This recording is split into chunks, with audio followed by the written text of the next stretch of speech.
kabilene aç koyan. O ölsün gerek. O kayalara neyin şeklini çekirse o da yok olur. Yadınızdadır. Büyük yangından çok evvel kaban çekmişti. O vaktan bu yerlerde kaban yoktu. Maral çekmişti. Maralı indi biz yuhuda görmüyor. İndi öküz çekti, öküz de yok oldu. Hamısı çıkıp gitti. Bu cadugar şekil çekenden beri etin tavuğunu unutmuşuz. O ölsün gerek. Dayan.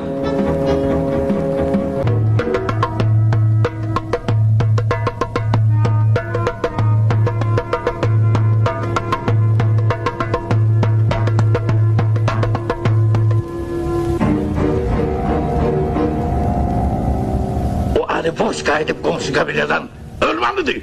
Ben ki sirri getirmişim.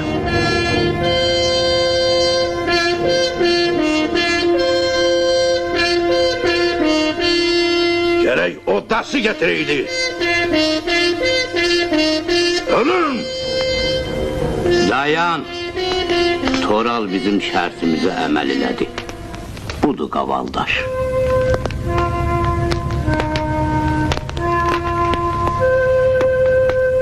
Hoca! Gerek o taşı getireydi.